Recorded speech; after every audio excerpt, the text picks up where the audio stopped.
Family వాళ్ళు మాకు touch అయ్యారు. అనాజ్పూర్లో 1700 ఎకరాలు దాంట్లో వీళ్ళు. అలాగే కడమది కొన్నాడు, కొంత దళితులు ఉంది, అసైన్మెంట్ ల్యాండ్ ఉంది. కార్మికులు కూడా నన్ను అప్పుడు అప్రోచ్ అయ్యారు. నేను యూనియన్ పెట్టాను, ఫిల్మ్ సిటీ కార్మికులు. ఫిల్మ్ సిటీ కార్మిక యూనియన్ పెట్టాను, 13 లక్షలు ఖర్చు పెట్టాను, దీక్షలు పెట్టాను, అక్కడ ముంగటిని ఆఫీస్ పెట్టాను.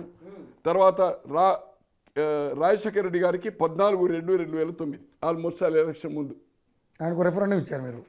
ఇదంతా ల్యాండ్ ఎట్లుంది, తోవ ఎట్లుంది. దాని తర్వాత వచ్చి రామోజీరావు గారికి 26/5/2009 ఇక్కడ సోమాజి కూడా అటుపక్క ఇటుపక్క జరగాలి, ఇది ముందుకుంది, సెట్ బ్యాక్ ఇయ్యలే. అక్కడ బేగంపేటలో అన్నీ నువ్వు అందరినీ తప్పు చూపుతావు, నువ్వేందంటే ఇది లెటర్ ఓపెన్ చేసినాక ఇవన్నీ చేయని చెప్పాను. సెట్ బ్యాక్ చేయాలి, లేకపోతే దీని మీద తీవ్ర పరిణామాలు ఉంటాయి. దీనికి 15 రోజులకు నా కోసమా ఎవరి కోసమో మున్సిపల్కు ఒక లెటర్ పంపాడు. ఆ లెటర్ కాపీ కూడా ఉంది నా దగ్గర. ఎక్వైర్ మీరు చేసుకోవచ్చు, set back I'm ready to give, set back అయ్యింది. తర్వాత రోషయ్య గారికి 27/1/2010లో ఇచ్చాను. రామోజీ ఫిలిమ్స్ పరిధిలో 2010లో ఈ మన పట్టాలు వైఎస్ఆర్ గారు ఇచ్చిన 606 ప్లస్ ఏదైతుందో తోవ, దీనివల్ల 13 కిలోమీటర్ల బదులు 22 కిలోమీటర్లు పోన్ రాని 80 కిలోమీటర్స్ ఇబ్బంది అవుతుందని కలెక్టర్ దానకిషోర్ గారు ఇప్పుడు మున్సిపల్ ఉన్నారు. వారు ఏదైతుందో 20 రోజులు పెండింగ్ పెట్టాడు. నేను అడిగాను ఎందుకు పంపుతలేను, నాకు ఇబ్బంది అవుతుంది సార్, మీరు ఏదన్నా నన్ను రక్షించండి అన్నాడు. ఏదో చెప్పాడు, జ్ఞాపకం లేదు. దానకిషోర్ గారు ఇప్పుడు బతుకున్నాడు, రోషయ్య గారు చనిపోయాడు, జవహర్ రెడ్డి గారు బతుకున్నాడు, మేమిద్దరం. అయితే నేనేం చేయాలి సార్ అన్నాను దానకిషోర్ గారిని. సార్ సీఎం పేషి నుంచి మాట్లాడాను. సీఎం పేషి నేను 26 నాడు నా పాస్పోర్ట్ ఎంట్రీ చూపుతా. 26 నాడు నేను 9 గంటలకు ఫ్లైట్ ఎక్కి బాంబే పోయి అమెరికా పోయాను. 27 నాడు నేను 5-5:30 కలిశాను. నా బ్యాగులు అన్నీ పెట్టుకొని పోయాను. అంటే అటు నుంచి ఎయిర్పోర్ట్ సెక్రటరీకి వెళ్ళి డైరెక్ట్గా పోయాను. నేను చేయడం బాగుండదు అన్నాడు ఆయన రోషయ్య గారు. సార్ మీరు చేయాలన్న జవహర్ రెడ్డి గారి దగ్గర నా దిక్కు చూస్తూ జవహర్ రెడ్డి గారు అన్నారు, ప్రకాష్ రావు సార్ నేను మీతో మాట్లాడడం లేదు, రోషయ్య గారితో మాట్లాడుతున్నాను, ముఖ్యమంత్రి గారితో. వారే నాకు జవాబు చెప్పాలి, మీరు కాదు. అశోక్ సింగ్ బయట నుండి మేము ముగ్గురం ఉన్నాం. అందరు విజిటర్స్ అయిపోయినప్పుడు క్లోజింగ్ ఇంటికి పోయే ముందులో నేను ఫోన్ చేసి టైంకే పోయాను. టైం కరెక్ట్గా నేను 10 నిమిషాల ముందు అన్నాను. లాస్ట్ విజిటర్ నేనే. తర్వాత కారెక్కి వెళ్ళిపోయాడు. నేను కింద కలిసి వచ్చాం లిఫ్ట్లో. తో ఆయనే స్వయంగా సార్ మీరు కనుక ఫోన్ చేయకపోతే నేను మిమ్మల్ని జీవితంలో కలవసారని చెప్పాను. లైఫ్ టైంలో మిమ్మల్ని కలవసారు, మిమ్మల్ని చూడడానికి ప్రయత్నం చేయ, మీరు చూసినా నేనంటే ఏదో చెప్పాను చూడు కలవను. ఫోన్ ఎత్తాడు సార్, ఫోన్ కలపమన్నాడు. అప్పుడు ల్యాండ్ ఫోన్, అది సెల్ ఫోన్ కాదు. నేను అనుకుంటే సెల్ ఫోన్లే కానీ ల్యాండ్ ఫోన్లో. దానకిషోర్ గారు సీఎం మాట్లాడుతున్నాను ఆటోమేటిక్గా. నేను రోషన్ ఆయనకు అలవాటు. ప్రకాష్ రావు నా మిత్రుడు, నీతి నిజాయితీపరుడు, ఇన్ఫర్మేషన్ యాక్ట్లో ఇచ్చాడు, ఇది కేంద్ర చట్టం. వై మీరు ఎందుకు 15 రోజుల నుంచి పంపలేదు? ఓకే నేను సీఎం పేషి అన్నాడని చెప్పను కదా. అన్నాక సార్ పంపుతాను సార్ అన్నాడు. ఏమైనా ఇబ్బంది ఉందా మీకు? లేదన్నాడు. పంపండి. నేను ప్రకాష్ రావు గారికి సపోర్ట్గా లేను, అపోజ్గా లేను, రామోజీరావు గారికి సపోర్ట్ లేను, అపోజ్ లేను. బట్ అక్కడ ఇష్యూ ఏముందో it should be get report, supervise చేయండి, క్విక్ చేయండి, అంటే త్వరగా చేసే ప్రయత్నం చేయండి, దీన్ని నెలల తరబడి ఆపకండి, యాజ్ ఫర్ యాక్ట్ ప్రకారం చేయండి అన్నాడు. అదే 1 month 4 weeks ఎంత ఉంది. రిపోర్ట్ వచ్చేస్తుంది. ఇది వెకేట్ చేయమని ఏదైతుందో అంటే అక్రమ రహదారి పట్టాలు ఉన్నదని టోటల్ రిపోర్ట్ పర్ఫెక్ట్గా వచ్చింది. అనాజ్పూర్ టు ఇబ్రహీంపట్నం. ఒకటి కలెక్టర్ ఆఫీస్ నుంచి రిప్లై సీఎం గారికి ఇచ్చినాక ప్రిన్సిపల్ రెవెన్యూ సెక్రటరీ కూడా నాకు ఏదైతుందో ఇవ్వడం జరిగింది. ఏది వెకేట్ చేయాలి అవి ఏదైతుందో రెవెన్యూ డిపార్ట్మెంట్కి ఇన్స్ట్రక్షన్ ఇచ్చింది. 3 పేజీల రిపోర్ట్ సార్ ఇది. ఓకే ఎన్ని నెలలకు ఇచ్చారు? 4/6/2010లో వచ్చింది. అంటే దాదాపు 3 months పట్టింది. అయినా 3 monthsలో రిపోర్ట్ వచ్చింది. ఇక నేను స్టార్ట్ చేసిన సార్. ఆర్డీఓ ఆఫీస్ ఎక్కడ?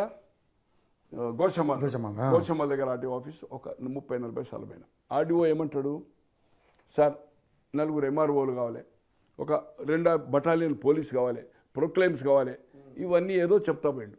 చివరికి ఏదైతుందో ఆటో డబ్బులు లేకపోతే బస్సులో పోయాను. ఓల్డ్ ఎమ్మెల్యే కార్డ్స్ నుంచి నడుచుకుంటూ వెళ్ళాను. ఎంత 3.5-4 కిలోమీటర్లు వస్తుంది. ఏది తాజ్మహల్ హ్యాబిట్స్కి వెళ్ళి తక్కాయించి ఇంతలే రోషయ్య గారు వెళ్ళిపోయారు, కిరణ్ కుమార్ రెడ్డి గారు వచ్చారు. ఆ పీరియడ్లో ఏం జరిగిందనేది చెప్పదలుచుకోలేదు. నాకు మంచి నన్ను రెస్పెక్ట్ చేస్తాడు, ప్రకాష్ భాయ్ అంటాడు, మంచి మిత్రుడు. స్టూడెంట్ లైఫ్ నుంచి నాకు నిజాం కాలేజ్ నుంచి పరిచయము. నేను అతని గురించి వ్యతిరేకంగా మాట్లాడదలుచుకోలేదు, స్టాప్ ఓవర్ చేశాను. ఈ మధ్య కాలంలో ఎప్పుడైతే రాజేంద్ర ఇష్యూ అయిందో, ఒక ఫామ్ హౌస్లో అప్లికేషన్ తీసుకొని ఎప్పుడైతే రాజేంద్ర మీద ఈటల రాజేంద్ర అప్పుడు నేను ఏదైతుందో దానికంటే ముందే అడిగాను అపాయింట్మెంటు 28/9/2020. తర్వాత ఏదైతుందో 11/7/2021 రాజేంద్ర అయిన తర్వాత దాన్ని కంపేర్ చేసుకుంటూ ఇంత జల్దీ క్విక్ యాక్షన్ చేసుకున్నావు నువ్వు. రామోజీ ఫిలిం సిటీలో 10,000 కార్మికులకు చట్టాలు లేవు, యూనియన్ లేదు. ఓకే, రహదారిని కబ్జా చేసిండు, పట్టాలు ఇచ్చిన వాళ్ళు చేసి నువ్వు ఎక్స్ట్రా హోమ్ సిటీ అని భూమి కూడా ఇచ్చావు. అక్కడ 16 గ్రామాలకు అసలు చీకటిమయమైపోయింది. ఈరోజు అప్పుడు 20-25 లక్షలు ఉండే 2 కోట్లకు పోతుండే, ఈరోజు 1,05 కోట్లకు పోతుంది. వాళ్ళకు రవాణా సౌకర్యం లేకుండా ఎటు హైదరాబాద్ రూట్ అనేది హైవేకు రాకుండా ఇబ్రాహీంపట్నం పోవాలంటే కూడా ఆ రోడ్ ఏదైతుందో చాలా ఘోరం అన్నట్టు. తో వాళ్ళు ఇబ్బంది పడుతున్నారు. నువ్వు 1,00,000 నాగళ్ళు పెట్టి దున్నిస్తాను. ఈనాడు ప్రతులను పార్టీ పెట్టిన తర్వాత కరీంనగర్ మీటింగ్లో మొత్తం జిల్లా అన్నీ జమ చేసి అక్కడ కాలు పెట్టావు.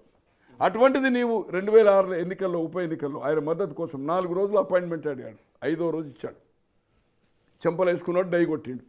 నేను నా తప్పు జరిగింది, మీకు నేను అండగా ఉంటా, ఇప్పుడు నాకు ఈ ఉప ఎన్నికల్లో మీరు సహాయ సహకారాలు అందించండి.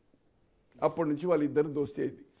విజిట్ చేశాడు సార్ ముఖ్యమంత్రి అయినాక వరంగల్. ఒక ఇంచు భూమి కబ్జా లేదన్నాడు. ఇమీడియట్ మళ్ళీ నేను ఓపెన్ లెటర్ అండ్ ఛాలెంజ్ చేశాను.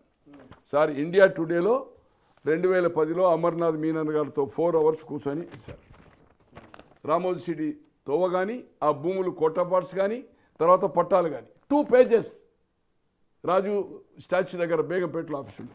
ఇది తెలుగు రామ్మోహన్ గారు అని ఈనాడులో పనిచేసి ఉండే. 4 అవర్స్ కూర్చున్నాం. అమర్నాథ్ మీనన్ గారు ఇలా లైవ్ ఉన్నారు, రామ్మోహన్ గారు ఎక్కడ ఉన్నారో నాకు ఐడియా లేదు. 2 పేజెస్ స్టేట్స్మెన్ సార్ ఈ ల్యాండ్ గురించి. ఇది నేషనల్ పేపర్, కల్కట్టా బాంబే వస్తుంది సార్. ఇది చూడండి, నిజాం హెయిర్స్ ఫిల్మ్ సిటీ రో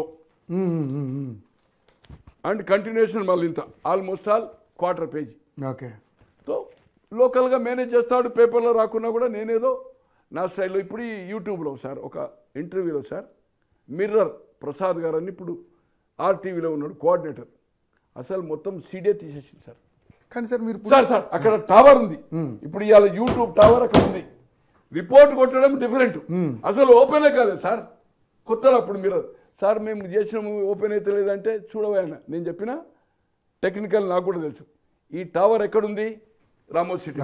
ఏదో మేనేజ్ చేసిండు, మొత్తం బ్లాక్ చేసి. నాది రిపోర్ట్ రాకుండా కొడతాడు. నాదేదో న్యూస్ వస్తే రిపోర్ట్ కొట్టిపిస్తాడు ఒక 100 మంది బట్టి. అంటే ఫిగర్ కనపడదు, జనాలు చూస్తూ ఉంటారు. అయితే ఇవన్నీ ఎందుకు చెప్తున్నా అంటే ఇంతకాలము గవర్నర్ ఇచ్చిన ఇవన్నీ all is record and establish government report వచ్చింది. మంచో చెడుకో ఈ రోజు రేవంత్ రెడ్డి గారి ప్రభుత్వం కాంగ్రెస్ ప్రభుత్వం వచ్చింది. అక్రమ మార్కులను భూ కబ్జాదారులు వదిలిపెట్టమంటారు. అయ్యా రేవంత్ రెడ్డి గారు, అయ్యా పాలకులు బట్టి గారు, నేను అడుగుతున్నా. కేసీఆర్ భాషలో చెప్పాలంటే పొట్ట కూటి కోసం వచ్చిన వాళ్ళు కాదు, పొట్ట కొట్టడానికి వచ్చిన. ఇలా రామోజీరావు పొట్ట కూటి కోసం వచ్చిందా, పొట్ట కొట్టడానికి వచ్చినావు. చిట్ ఫండ్లు హైలైట్ అవన్నీ నేను బోధలుసుకోలే. ఈరోజు మినిమం వేజ్ ఇవ్వవు, రహదారిని అడ్డం పెట్టుకుంటావు. 90 దాదాపు 80 నుంచి 90 వేల మందికి ఇక్కట్లు అవుతున్నాయి. 18 కిలోమీటర్ల అనాజిపురం తిరిగిపోతున్నారు. వాళ్ళకు పెళ్లిళ్ళకు వెనకటోళ్ళు పోవాలంటే ఇప్పుడు గేట్ తీస్తారు. ట్రాక్టర్ పోయినా, ఎడ్ల బండి పోయినా, సైకిల్ పోయినా, సైకిల్ మోటార్ అయినా, బట్ అర్ధ గంట అవుతుంది పర్మిషన్ తీసుకొని. ఈ నుంచి ఆడదానికి ఆగద్దు 1.5 కిలోమీటర్. ఎందుకంటే అంతా గార్డెన్ గిడ్డెన్ ఉంటుంది, స్టూడియో ఉంటాయి, డిస్టర్బ్ చేయదు.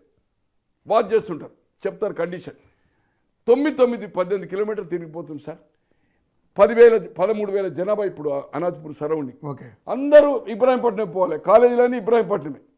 వాళ్ళ వ్యవహారం ఉంది. అంటే ఇబ్రాహీంపట్నం మండల్ ఉంది, హయత్ నగర్ పోయి ఇప్పుడు అబ్దుల్లాపూర్ వచ్చింది సార్. 2 మండల్ ప్రెసిడెంట్లను మేనేజ్ చేసింది సార్, ఎంఆర్ఓలను. బద్దలు వాళ్ళ కొడతా అని చెప్పిన, బద్దలు వాళ్ళ కొడతా.